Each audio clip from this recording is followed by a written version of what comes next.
tell our story to the world. We want the world to know we exist and we don't want to die. Granddaughter of legendary oceanographer Jacques Cousteau, Celine Cousteau isn't just following in his wake, she's creating her own current. So there was never this rejection of the family legacy or a going towards it. It just all naturally fell together. From the depths of the Amazon to the backwoods of North Carolina, she's living a life of purpose, service, and deep connection. It's not just about doing the film, it's about earning to do the film. And it's about getting knocked down, standing back up. Explorer, filmmaker, activist, telling stories from the edge of the world. She was bitten by a pit viper, which is a highly venomous snake. We're 15 hours minimum by boat from anything. Join hosts Martin Luther King III, Arndrea Waters King, Marc Kielburger, and Craig Kielburger for a conversation about identity, impact, and the moments that show us who we are. What's happening for me in my brain in that moment is I don't have time to worry or panic. I have time to figure it out.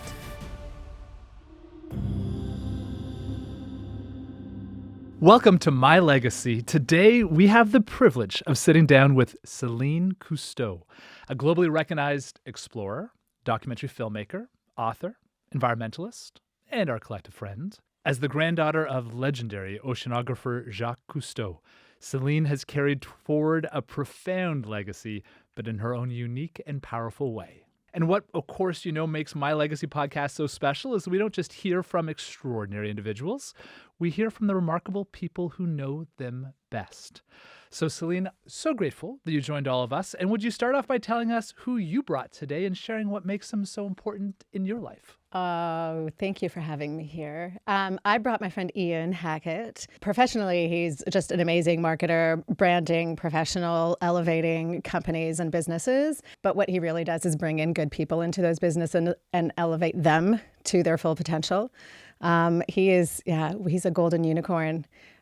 He's such a dear friend, just a caring heart and a really kind person who really just wants the world around him to be a better place.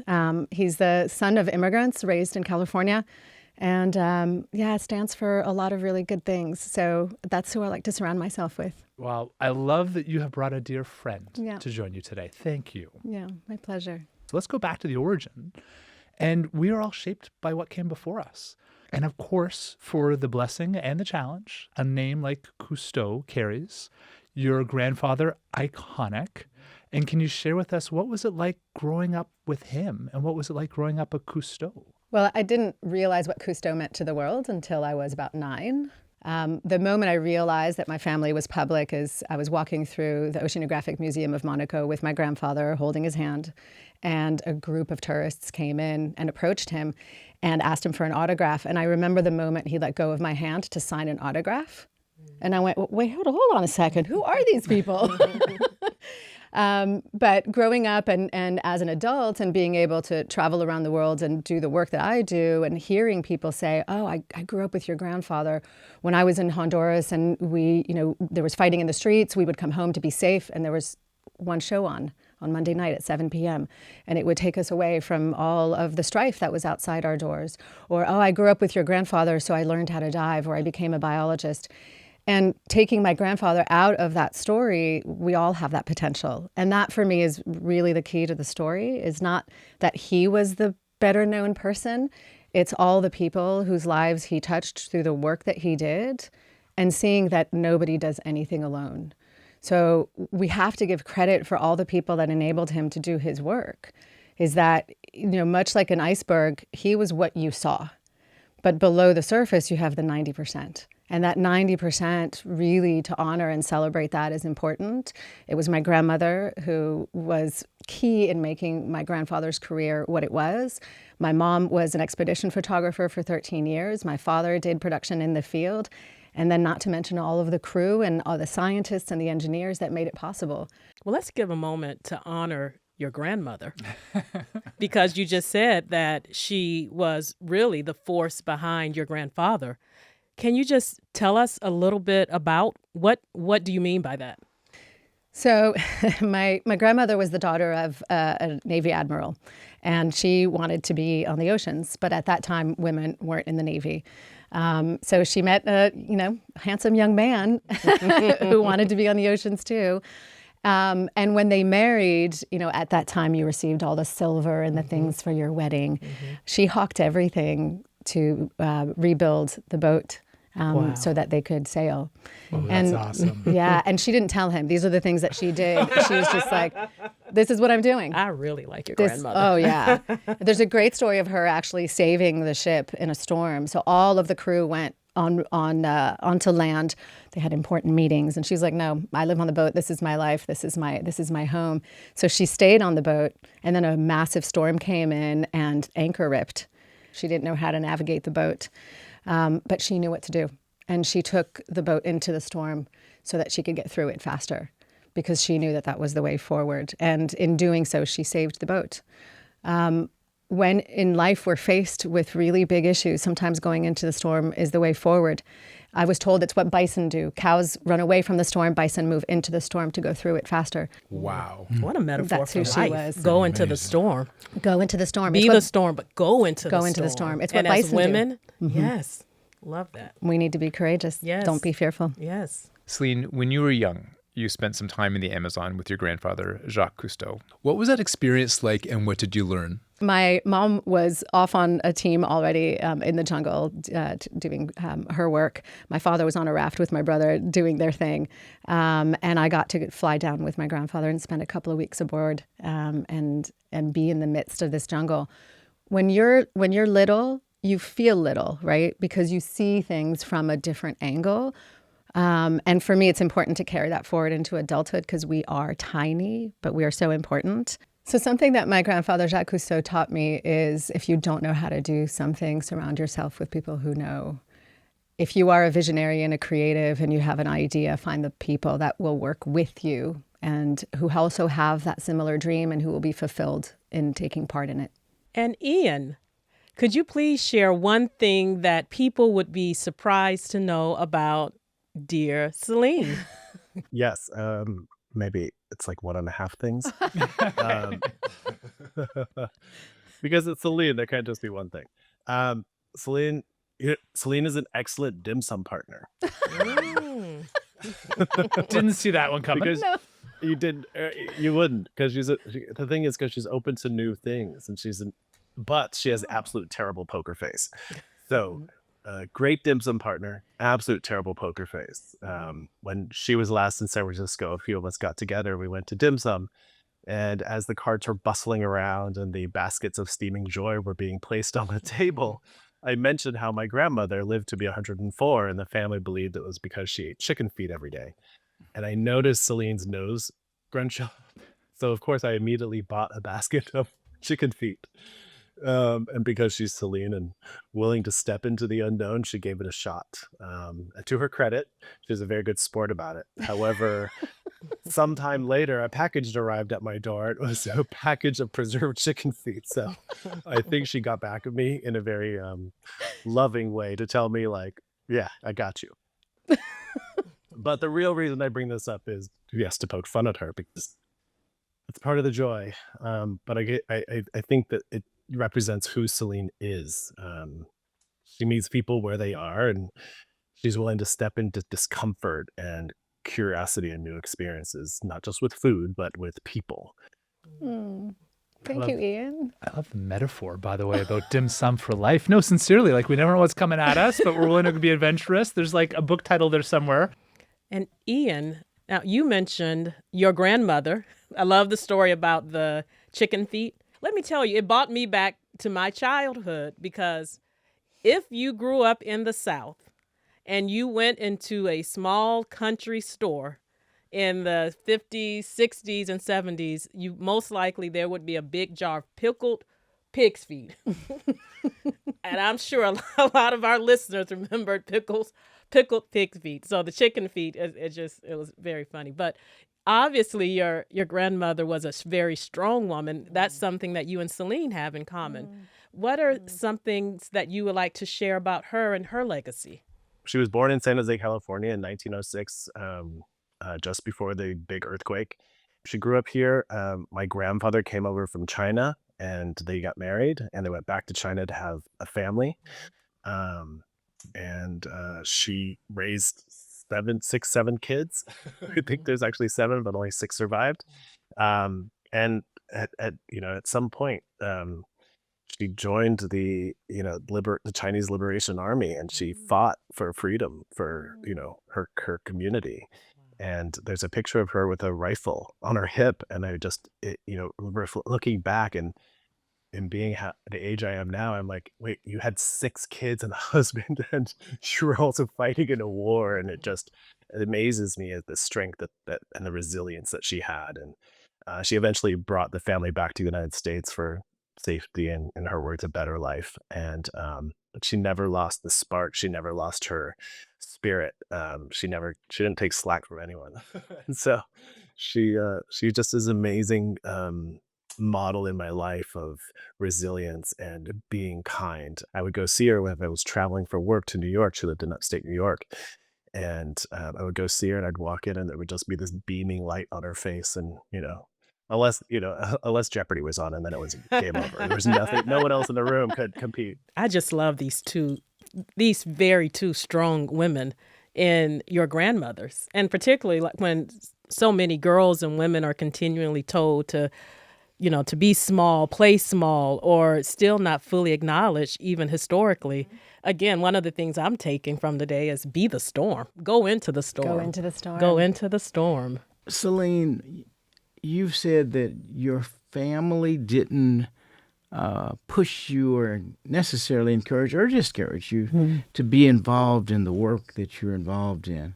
What is it that causes you not just to wake up every day and be excited about embarking upon magnificent change, but what is it that caused you to initially say, this is what I want to do, this is what I know every day? So going back, I studied psychology. I was interested in human behavior. Why are we the way we are? Why in one household 2 people can be so different? Why is it that we behave towards each other the way we do? And how can we help people heal? Fast forward, I worked in tourism and travel, doing production and logistics. And while I was doing that, my father was preparing a series for PBS called Ocean Adventures. Well, working on documentary films or in tourism, production and logistics is production and logistics. So I said, hey, if you need help, I'm happy to do some of the logistics for this. At the time, they were filming the gray whale migration from Baja California up to Barrow, Alaska. And so I stepped in to do logistics, thinking that's all I was going to do. And then my father couldn't show up for one of the interviews, and so they put me in front of the camera and said, can you interview the whale scientist? I'm like, I don't know anything about cetacea. But because I have this innate curiosity of all things, and not just because the subject is interesting, but because it's interesting to the person I'm talking to, because that gets at the heart of who they are. And I found myself in Barrow, Alaska, in the middle of the Arctic. I'm not a cold weather person, going, I love this. I love being in nature, always have. I love being out in the elements. I love understanding and hearing people, but it has so much more value when I get to bring it back and share it. And so that brought me back to the documentary filming side of things, inadvertently in a way.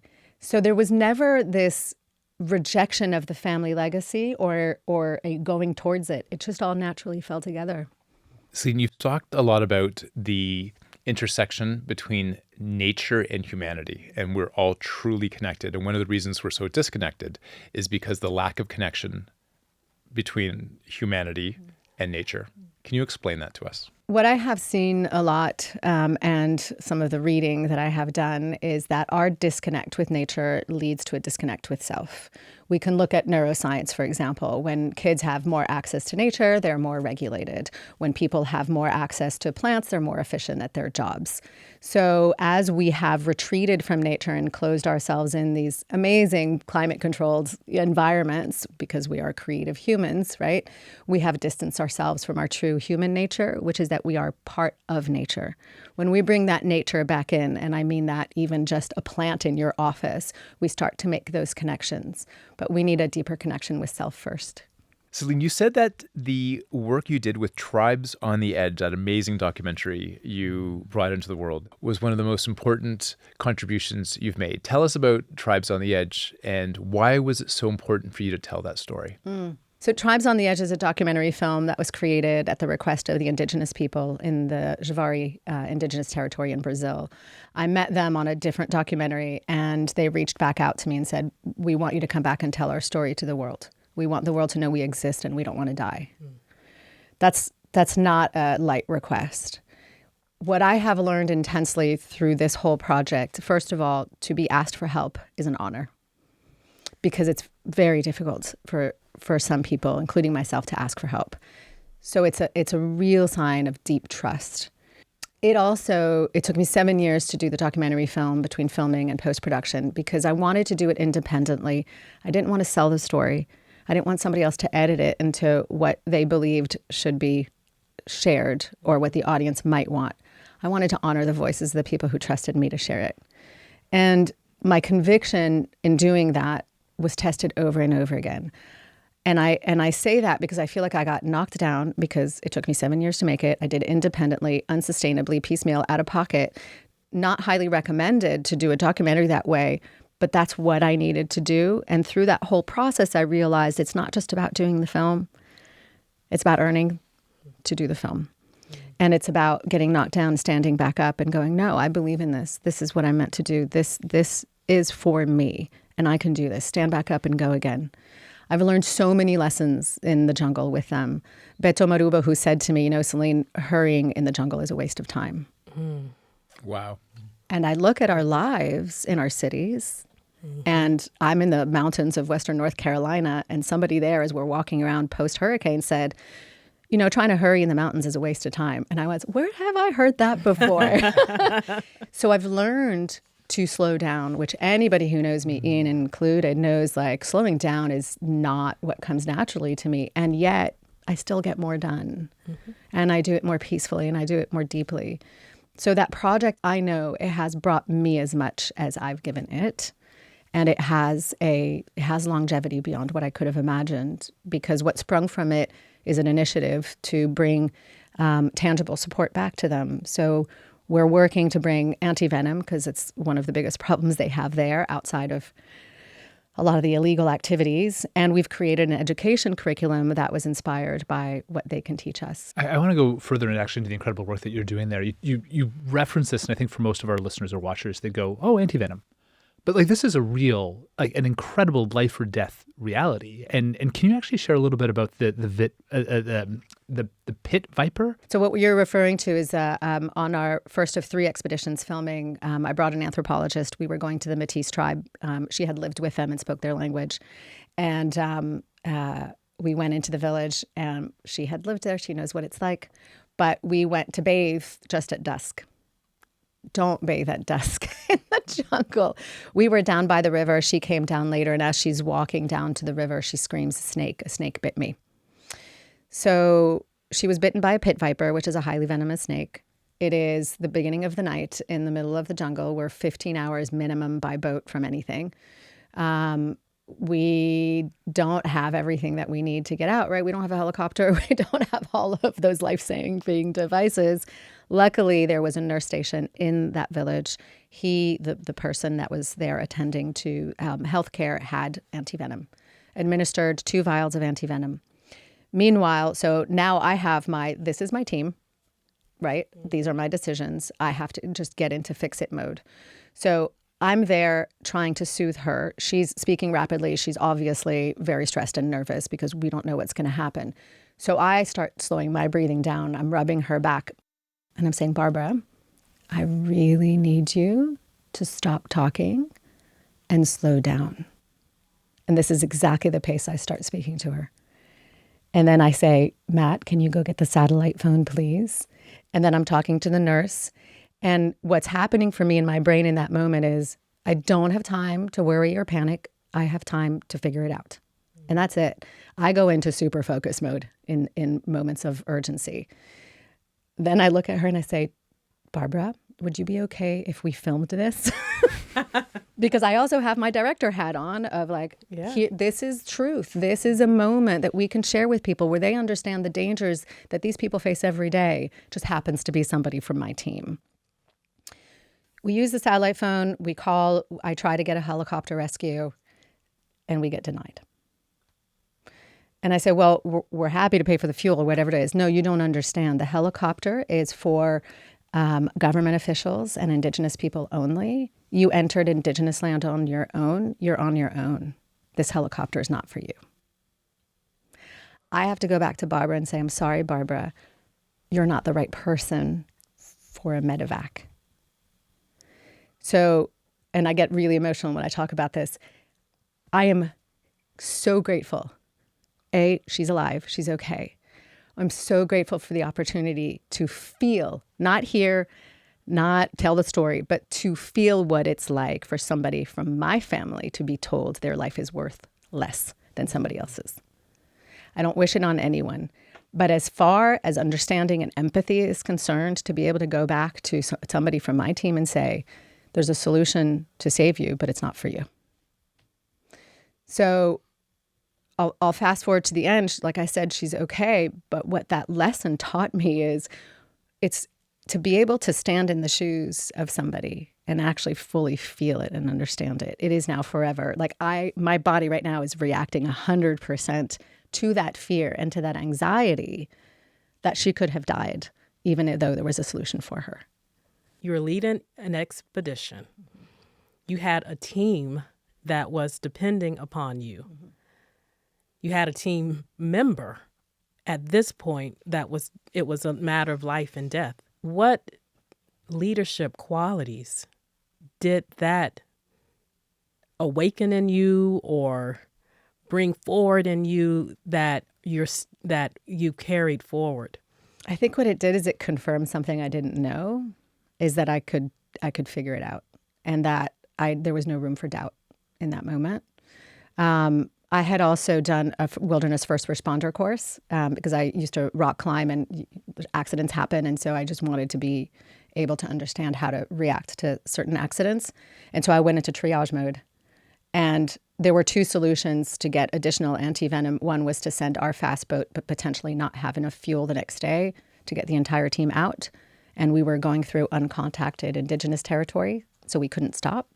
Or I would send the slow boat, risking getting the additional anti-venom too late, but then I had enough fuel to get my whole team out the next day. So I also had to make that hard decision. What it did is it took, so I'm a highly emotive personal person. Like I go right to heart when it comes to things. I had to get practical in that moment and go into a moment of triage and say, what is the greatest potential outcome? So I had to send the slow boat because I needed to get everybody out the next day. And that was really a really difficult decision to make. If this conversation is resonating, we'd love for you to subscribe to the show and maybe share it with someone who needs to feel a little less alone today. So you two first met through an executive leadership workshop, and you said, Celine, when Ian walked in, you thought, that's my person. That's my person, which I thought was lovely. What was it about Ian that made you recognize that instant sense of connection? Oh, it's hard to describe. I mean, when you meet somebody, when you see somebody, don't you go, oh, like your body literally will lean in, right? Your body has such incredible intelligence, and we are forgetting it, right? Our cells have memory.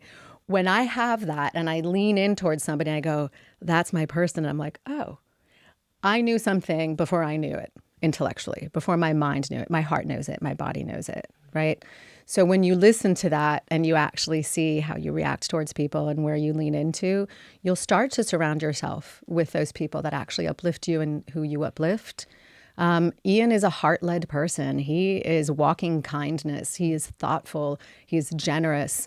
And to see that in the world of today is like getting a handwritten letter on your birthday. Do you know what I mean? Ian, are you tearing up? Don't. Oh, you didn't know it could have cried again, yes, I love that. Oh, it's you're too crying. early for me to cry. Never.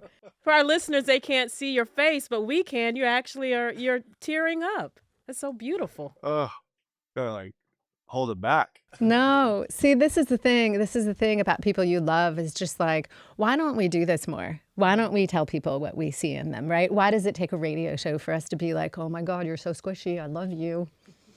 Ian, when you first met Celine, what did your heart tell you? When I first met Celine, my heart told me, oh, this one's going to be here for a while. Ian, you met Celine at a very difficult chapter in your life. How did her presence in that moment, her friendship, help you navigate through that time of your life? We met up in the mountains of Colorado, and I just got on a plane after a conference, and I was completely discombobulated, and I rolled in hot. And I guess I wasn't aware this grief was still. It was in the grief state. I thought maybe I was just, I didn't know what was going on. And during the first 24 hours, 48 hours of meeting the group and experiencing Celine, there was just this openness. There was this, I remember the first time I saw her, I literally came in stumbling through the door of my luggage, and it was very late, and she and like a couple other folks had waited up for me. They didn't know who I was. It was very late, and she just poked at me and she goes, we've been waiting for you. And it was just this like disarming moment where I was like, oh, okay, I can be here. And in that process of having somebody wait for you that you didn't know, and someone welcoming you in a way that was just so true, I was able to like expose and let myself share the grief that I was in. And it was a very moving period. It was, again, I might start crying, but it was something I didn't know I needed and hadn't experienced before in a setting like that, where I didn't know people for very long periods of time. And I just think that she, throughout the weekend of the retreat, she just kept checking in. It was just moments I would see her across the room and see how she was so into the conversation she was having with somebody. And when the moments happened where she and I were grabbing coffee at the same time and we were chit-chatting in the kitchen, I forgot that I was sad. I forgot that there was a hole sitting in my soul of, this, for the space of grief. And it was just a moment of reprieve that I remember in such a space that it was so heavy for me. And that lasted. And, after that retreat, group chats happened. And one day she just said, can I call you? Because you text everyone, right? You don't call anyone. And then she developed this rule. She's like, let's just be call friends. You can call me whenever and I'll call you whenever. And I just thought that it was also just another, in a time when people text you. I mean, my friend texts me like, hey, can I call you? And I'm like, this is so ridiculous. And so many layers between connection. But she kind of just pushed right. It's a Celine poke. She just pushed right through it. She gave me, this access to call someone when I needed them. And it truly has been a remarkable friendship. Ian, can I just repeat that just for a moment? Because I think that was so profound, to be a call friend. Because to your point, yes, we text, we WhatsApp, like we use email, like all these things, but the voice, the connection, the conversation, I love that. Can we be call friends and to establish that more? And on the subject of call friends, Ian, we learned that something that Celine helped share with you was the power of yes and thinking. Yes. And so, Celine, I'm going to put you on the spot if you don't mind. Sure. Can you share with everyone listening and watching this, what is yes and thinking that Ian mentioned was so profound in his life that you helped open up to him? So it first happened for me. I was doing a neurofeedback training at a place called 40 Years of Zen out in Seattle. And throughout the 5 days of this neurofeedback training, what kept coming back is that I am a yes and person. I say yes to the experience and what else is there. Yes to the experience and can I share it? Yes, and how is this valuable for other people? It sometimes gets me in trouble because it means sometimes I overcommit, which is something else I'm working on, is setting really high expectations for oneself that you can do more in a day than anybody else, leads you to disappointment. So the yes and also has its limits in terms of being realistic. But there was the word but that came in a lot. It comes in a lot of conversations with people. I would love to do that, but I'm like, well, how about I would love to do that and let me figure out if I can. And so that's a little bit of where we've come to with the yes and. I love it. Arndrea, you live that. Yes, I was. You know what I have learned too, what I'm learning is to do at night a flow list before I go to bed. separate than a to-do list. Yes. So like the flow list is like being in the flow or things. And then it's interesting because you get more done with aligned action that way. It's a different way of flowing through all of that. The to-do list is almost like an obligation. I mean, I Yes. would write things down I've already done just so I could check them off. Yes. there is that satisfaction. But Oh, I love the honesty of Yeah. that statement, by the way. you can have a lot of honesty from me if you want it, totally. But the flow, what I like about that is it fits in the value system. If you truly understand your values, your priorities, right? Yes. And you see where your interests are, how much do you talk about things, where do you share, where do you get excited, like where do you spend your time, money, whatever it is, and energy, and then you actually live within that, Yes. things are smooth. Yes. Things have really been Yeah. flowing. And then when the storm comes, you're like, I got this. I love talking to a Cousteau about flowing. So any of our listeners have to tune in to watch the video version because Arndrea and Celine were flowing with their hands in a beautiful way. Well, it's so interesting too. What I love about this conversation with you and Ian is that there's so much conversation now about the challenges of forming relationships and deep friendships as adults. And it seems like you all are proof that it can happen. Oh, yeah. So obviously there was that instant connection. But what advice, if any, would you give our listeners that want to develop these meaningful relationships as adults? I mean, I would say first and foremost, like, what do you care about? What do you want in the world? And then go and meet with the groups that have those interests. And then you start forming that, right? If you love salsa dancing, go take salsa dancing classes. You just might meet a really cool friend, right? For us, it was this executive retreat and wanting to better understand ourselves, do the internal healing processes so that we could be more effective, efficient humans, but also just happier, healthier humans. And then you meet a group of people. This executive retreat, which is called Purpose Built, is about that, right? And so, of course, I mean, and from that, we call ourselves our heart tribe. Oh, Like Wow. I mean, tomorrow I fly to California. Ian's picking me up from the airport.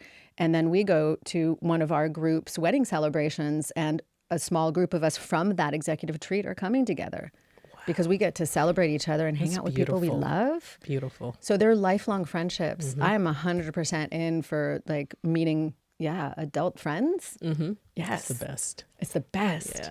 Celine, there's a lot of hopelessness in our nation and world. How do you find hope? I think it's a choice to not step into the hopelessness. A lot of what's out there right now is meant to create chaos and fear, because when people are feeling fearful, they will retreat.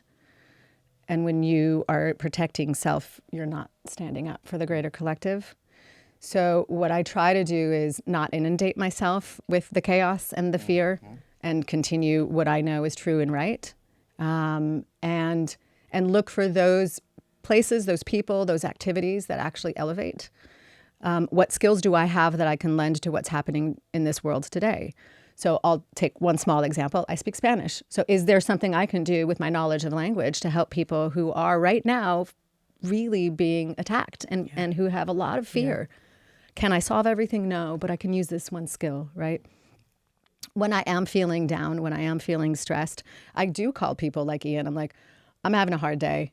And immediately there's a rebalancing, right? When you have those people, because that's the recalibration in any relationship, is that when you are a little bit down, somebody else will be a little bit up. And then you come together and you're like, okay, all is well, right? And then go back and do that bit. This goes back a little bit to what we were talking about earlier in terms of values and priorities and flow, is where is the place where I have the greatest impact, but also where I have the greatest energy.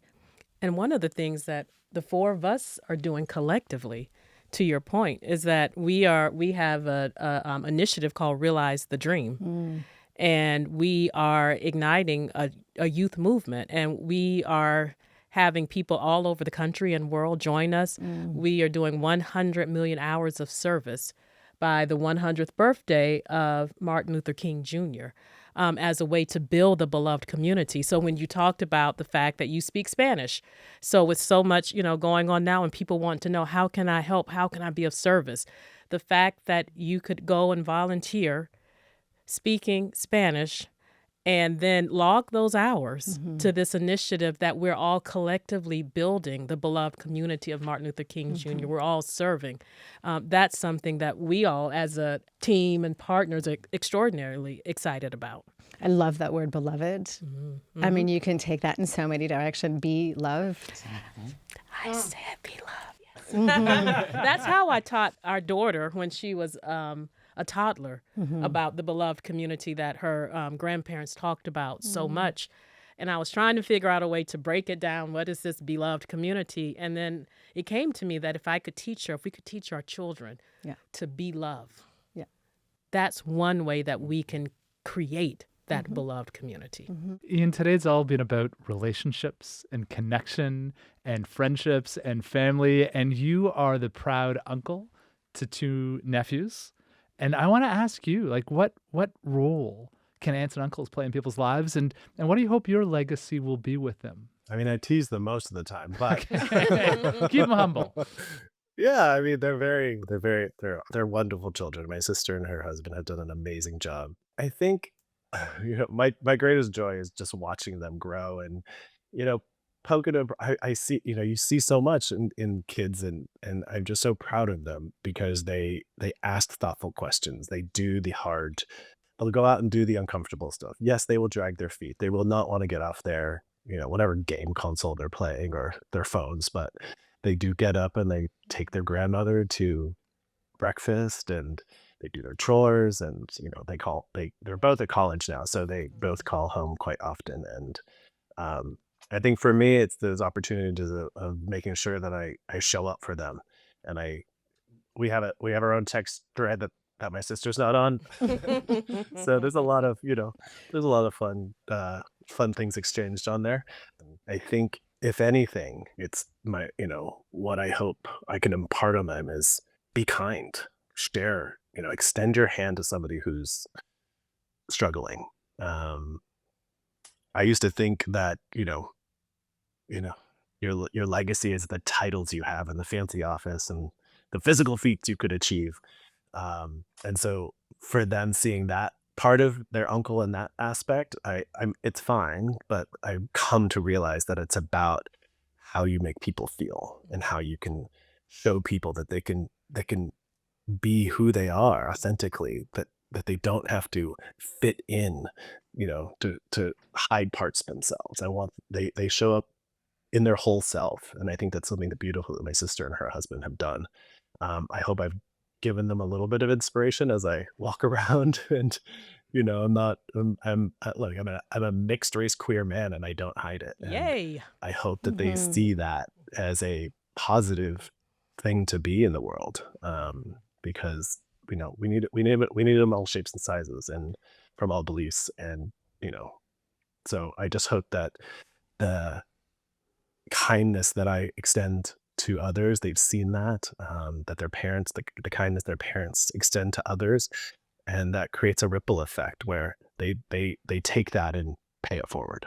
Céline and Ian, I loved this conversation about relationships, about friendships, about seeing the good in each other, connecting in this way. I leave with this idea to challenge our listeners and our viewers to call a friend, not to text them, not to email them, to call a friend. And I imagine some people are probably saying, well, what am I going to say to my friend? Invite them to dim sum, tell them about yes and, order them some chicken feet, and tell them about an incredible story between Céline and Ian and this great friendship and all the beautiful lessons that you shared with us today. So to Ian and, of course, Céline, thank you for living your legacy with us and sharing your thoughts with all our listeners and viewers. Thank you all. Thank you. This has been beautiful. Thank you. Thank you. Thank you for joining us. New episodes drop every Wednesday with bonus content every Thursday. Don't forget to subscribe so you'll never miss a moment.